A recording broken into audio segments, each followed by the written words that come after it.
Why is this boy's mom crying? And why will you suffer this exact same fate now unless you do something? This is Mike Mozart of Jeepers Media on YouTube, and this is my second video about SOPA and Protect IP, or PIPA, the two laws that they're trying to pass right now that are going to affect you, not only in America, but in the UK. And this video goes out to all my fans in the UK, because the United States government is extraditing one of your college students named Richard O'Dwyer. That's right, because he actually had a website that linked to copyright infringing material. I'm not kidding. He just linked to copyright infringing material. He didn't host any on his website. If you've ever used torrents in the UK and you've shared files online, you can kiss your mum goodbye, because the United States government's got a nice cold jail cell waiting for you. That's right, because they're going to extradite you, fly you to the United States, and they're going to imprison you for years. They're going to start doing this to hundreds, thousands of people in the UK.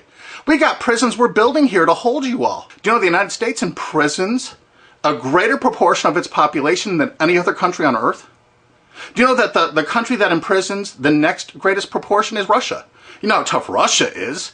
We actually imprison 20% more of our population than Russia. We are #1 in the world at imprisoning our population. And we want to start imprisoning the UK population. We got to grow those numbers. Look how our numbers have grown in the last few years. Why would our numbers jump so exponentially? Why would our numbers jump so? Doesn't it look like we're becoming a police state? And billionaire Alki David has offered to pay the legal expenses of Richard O'Dwyer once he lands in the United States for the best legal representation money can buy. Mike, in the case of Richard, I will support all legal costs that will bring his case to the forefront, to highlight the hypocrisy of big media companies such as CBS, who have almost single-handedly created the phenomena of copyright infringement through illegal file sharing. Illegal file sharing is abhorrent. It is not acceptable to steal copyrighted material. In the case of Richard, I don't know whether he's guilty or not. But the fact that he's being brought to America on extradition for copyright infringement, supported by large media companies who are almost solely responsible for the creation of this phenomena of copyright infringement through illegal file sharing, is disgusting. It is hypocritical and unacceptable. I support Richard in his fight against the big media hypocrisy. Thanks. We're going to make certain that his expenses are paid for the finest legal representation the United States can offer on principle. And what is that principle? This case is going to bring out the fact that the copyright infringement online was caused by the CNET division of CBS. It was caused by NBC. It was caused by ABC distributing the software through ESPN and Go.com. And it was caused only by the big media companies themselves. All right, that's the only place you could get that software. Why did they all distribute that software? Why were they virtually the exclusive distributors of that software? And why did they promote it for copyright infringement? Okay, CBS television fostered it, encouraged it, and distributed all that file sharing software through a site they own called CNET. CNET has an office in the UK. That's right, one of the largest overseas offices is in the UK. Well, they committed a lot of online piracy. Take a look at these examples here. What? CNET and CBS substantially promoted Pirate Bay? And look at this. Last.fm, a UK company owned by CBS Television in the United States. Why did they make a deal with Pirate Bay to distribute their widgets? CBS was very enthusiastic with their deal about Pirate Bay. And CBS made this deal with Pirate Bay immediately after purchasing Last.fm. Immediately. They didn't even wait. Pirate Bay isn't even legal in the United States, and they threw their full support behind it. This is one of the widgets. Are they endorsing Pirate Bay? And oddly enough, CNET division of CBS actually considered Last.fm to be spyware. Were they using these widgets to actually spy on Pirate Bay to take them down? It seems possible, since it was widely reported about that time period that CBS was turning over user data to the RIAA from Last.fm. Or maybe it was just because CBS was actually distributing and promoting one of their new shows called Pirate Master in 2008. This is reported by Torrent Freak. And they actually had links right to torrents to download the show. And this is on CBS's own website. Of course, this is one of CNET CBS's proud offerings, the Pirate Bay Search Download. This allowed you to actually cruise all the popular sites without actually going there, so you could download tons of pirated media illegally. They even say that in this download. Of course, it's downloaded right from CNET's own servers. Even though CNET was offering this in 2010, they've taken it down because we squealed. But look how it came up in Google searches. Why did it come up pirated books downloads if you search pirated books? Why did it come up pirated movies downloads if you search that? Their search engine optimization featured the words pirated and pirating. Of course, the CBS CNET staff couldn't write enough glowing articles and reviews about how much they loved Pirate Bay, how much terrific material was there, all for the taking. Notice the editor's 4-star review and the coveted, we recommend this add-on to all users. Look at this, they had LimeWire. Of course, Sumner Redstone had every reason to distribute as much LimeWire as possible, seeing he was profiting from the distribution of LimeWire by selling Viacom's Comedy Central material through LimeWire. Kazaa? 326 million downloads. Morpheus? Over 125 million downloads with the help of all their co-branded partners, Microsoft, AOL Time Warner, BitTorrent? It goes on and on and on. CNET CBS wanted you to download pirated media so badly, they offered downloads specifically to cover your digital tracks, reviewed by their editors, and distributed through all their co-branded partners. Look at the freaking date this was added to CBS CNET. And ZapShares was perfect to use if you were using LimeWire to download Lady Gaga songs, like the editors showed you in this screen capture. And do you know who heads up that company? Sumner Redstone, one of America's richest men. And you know what you're going to do? If it's okay for the United States government to extradite that poor kid to the United States to stand trial here for something that wasn't illegal there, Sumner Redstone distributed file sharing software to your country. He distributed it with charts and graphs, including known copyrighted artists that are still on their site CNET to this day. And they distributed over 50 million downloads of LimeWire just since Sumner Redstone bought CNET. So what you're going to do is, you're going to demand that your government in the UK extradite Sumner Redstone to the UK to stand trial for copyright infringement. That's right. You are going to demand it. You are going to write every single person in the UK. Because why should an American multi-billionaire be above the law? Hey, they can extradite one of your mates, some chap from England, over to the United States to sit in a prison for 5 or 10 years.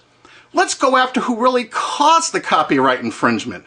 Let's go after the big media companies that actually distributed this software. I bet you didn't know who invested tens of millions of dollars in BitTorrent. SL partners, Paul G. Allen, Bill Gates, Microsoft. How come they're not in prison? They should be.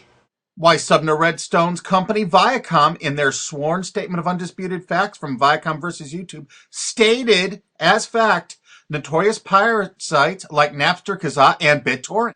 Hey, I thought it was a piracy site. How come in 2008 all of these big media companies in the United States had content distribution deals with BitTorrent? You had a sworn statement in court they were a piracy site, Sumner Redstone. Why is your Paramount Pictures and MTV networks there? Why are you bringing people to court over downloading from BitTorrent when you used it yourself? While Sumner Redstone's Viacom was swearing in court that BitTorrent was a piracy site, their own CNET wrote this wonderful review of it. Pros: BitTorrent downloads can be delivered to you using any BitTorrent client app. Partial to uTorrent? No problem. Now you can mix your legal and pirated downloads into one client. Of course, every entertainment company distributed that software. Yeah, BitTorrent actually tried to go legitimate for a while. This is an article from CNET UK. Legit BitTorrent faces uphill struggle. Of course it did. Does this signal the death knell of all that is illegal in the world of file sharing? CNET admitted that BitTorrent was all that was illegal in the world of file sharing. Is it for anyone's benefit for BitTorrent to go down the same route as Napster or Kazaa? Well, CNET's been distributing this software before this article for 7 years. We think it's fairly obvious that most of BitTorrent's existing 135 million users will flee in droves. Free and illegal is always better than paid. Of course, their paid downloads failed. Remember, you have to look at the dates on this software from CNET CBS. This is November 5th, 2010.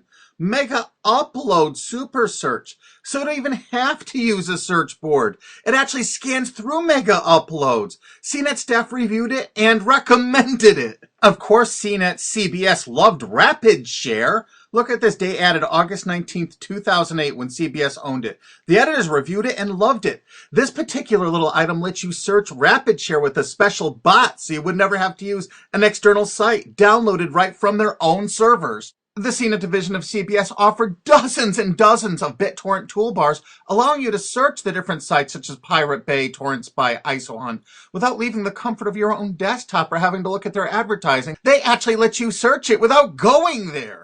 Here's another one of those torrent searchers CBS CNET offered. The pictures showed all the results for Lost, the TV show. JP Torrent is the first multi-search torrent program. It lets you search over 100 torrent pages with one click.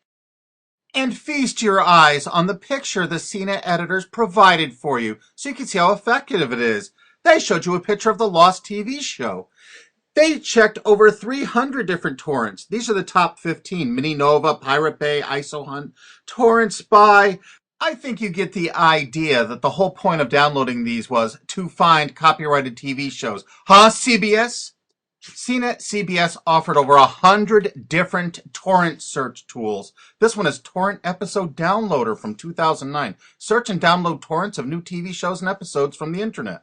Again, there's well over 100 different one of these anonymous torrent downloaders that CBS CNET offered. They were distributed co-branded through all of their partner sites. This material is egregious compared to what that TV Shack kid did. The only statement the president of CBS made in regards to all this material is that it's all perfectly legal. I guess it's legal if you're a multi-billion-dollar media company and not a UK student. And the CBS editors' reviews frequently featured copyrighted media. We have over 5,000 screen captures like this. So BitTorrent is really funded mostly by big US corporations. So it's the big US corporations that caused the piracy, and now they're going to go after you and your mates forever. You demand Sumner Redstone be brought to justice in the UK. Here's some of the evidence. There's a lot more evidence on onecandleinthedark.blogspot.com. They distributed the software itself with instructional charts and guidance. We're using copyright infringing materials to show you how easy it is to do, to encourage you to do it. And now they're going to arrest you for actually doing it. Isn't it great? That's the American way. And you're not going to sit by for that. Heck no. You know how easy it is to tell your legislators that you want Sumner Redstone brought to the UK? Extradite him. He needs to be extradited to the UK. He needs to pay for his crimes. Since he bought out CNET, they distributed over 50 million downloads of LimeWire. They distributed BitTorrent. They distributed Kazaa even after federal judges in the USA shut it down. They want to keep file sharing going so they can write these laws so they can control the world and control you in the UK. You think they're getting off scot-free? Hell no. You extradite Sumner Redstone to your country and you try him for copyright infringement. And there's people that are going to say, hey, this kid Richard O'Dwyer from the UK made like thousands of quid from this little deal he had. Thousands of dollars. But you know what? Sumner Redstone and CBS and CNET made hundreds of millions of dollars. Hundreds of millions. How come they're not being extradited to the UK? They need to be. But the UK has one decision they need to make it right now. Are they representing their own people? Or are they representing the big corporations of America? If they're representing the corporations of America, fine. You've lost. But you know what? If they have any integrity at all, they will extradite Sumner Redstone and make him stand trial and put him in prison for years. Don't let some billionaire go free for all this egregious copyright infringement when your mate from college is going to spend 5 to 10 years in prison in America for something that isn't even illegal in the UK. That's just sick. I mean, really sick. And you share this video with every single friend you have. You send it on Twitter, you put it on Facebook, you download this, you re-upload this video all over the internet. You make certain the world sees this video.